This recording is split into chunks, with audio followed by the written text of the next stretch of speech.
The tyranny of the majority. The understanding of this concept is a cornerstone of American society. Minorities must be protected from the tyranny of the majority. Without that principle, dissenters from ideas accepted by many have no safe haven, no voice, no place to freely live and disagree with the majority, especially when that majority is wrong. Right now, about 14% of Americans claim no religion, which of course means that 86% still cling to a wide range of archaic and arcane superstitions that serve for our purposes as the collective I'm calling religion. To understand the tyranny of this majority, we need to look no further than the office of the President of the United States. It is commonly known, and unwritten law in fact, that no one can get elected president who professes no belief in a God, and most likely the Protestant Christian God. There has been a Catholic president, but he took heat for it. And recent candidate Mitt Romney came under very close scrutiny for his Mormonism. While no Christian Protestants are questioned about their values, their ideas, or how far religion intrudes into their decision-making.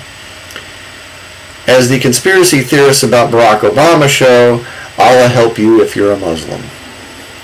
Such is the tyranny of the religious majority in this country. No one is more aware of this tyranny than atheists. We are the last minority it is okay to discriminate against. A claim easily proven by anyone willing to spend the day as an outspoken atheist. Go to any public place you normally go and tout your lack of belief in God and observe how differently you're treated.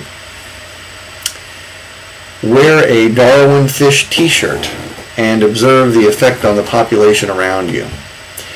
And observe how many people step forth in indignation as you are chastised for your beliefs. This is the last bastion of social acceptance of the ostracizing of an entire group of people unknown to the ostracizers based on a prejudgment. It is this societal tyranny that has allowed the development of the idea that religious beliefs in our society must be respected even by those who do not believe them. Religious people seem to believe that religion has some kind of protected exclusivity from normality that allows any behavior, no matter how bizarre, to be unquestioned because it is a religious belief. And so it is that various holidays, traditions, food rules, and attire are allowed due to religious belief, when other reasons for wanting days off, wanting food a certain way, or wanting to wear certain clothing are not acceptable. This double standard also has been used as an argument against what some people call the new atheism. As we know from Socrates, atheism has existed as long as religion has, and longer than the predominant religion of the United States. Yet when Richard Dawkins, Christopher Hitchens, Daniel Dennett, Victor Stanger, and others publish atheistic treatises that become bestsellers, all of a sudden religionists across the country act as if they've never heard dissension before, that this new atheism is extremist because it lacks the, quote, normal respect that religion deserves. Well, there's nothing new about atheism. And to call this a new atheism is simply wrong. What religionists are witnessing is the revealing of atheism.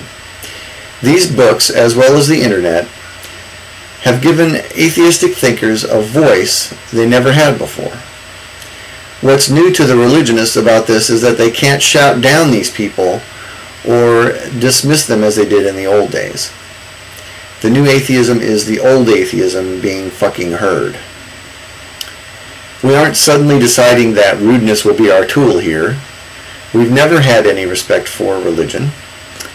We've been vocal about it, and in recent years those vocalizations are simply not being silenced the way the religionists want.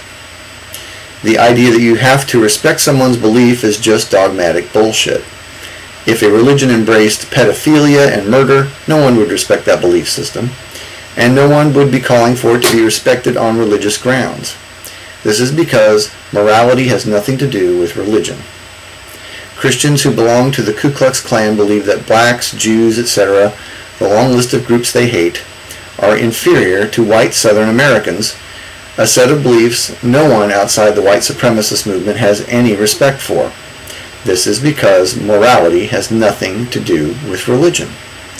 The idea that non-believers have to at least respect religious belief is ludicrous by the same measure. Religion is harmful at worst and deceitful at best. I have no respect for ancient superstitions based on fear and groupthink. Making my lack of acceptance of this nonsense known is my right as an American and my prerogative as a free thinker. If someone is offended by something I say about their religion, that is their problem, not mine. Their attempts to make it my problem through threats and intimidation is one of the problems I have with religion to start with. I do not know why people who believe in a creator of the entire universe also believe that he would somehow be offended by those who doubt his existence when he seems to have gone to such great pains to conceal himself.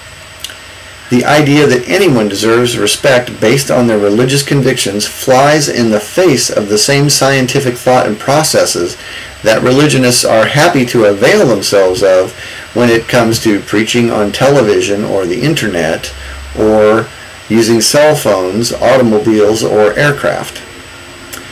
People sometimes try to cure diseases with faith because its failure is less detectable in the human body, but no one tries to fly a plane on faith because the negative results would be obvious and immediate, and they know it.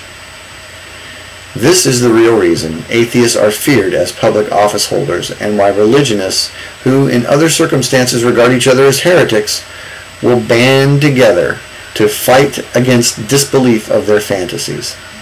They support each other as long as they are preserving the idea of fantasy as a part of reality. We'll fight to preserve your bullshit if you fight to preserve ours. The people they can't stand the existence of are the ones without any bullshit, and who refuse to tolerate the bullshit of others. In this case, intelligence comes in the form of intolerance of ignorance.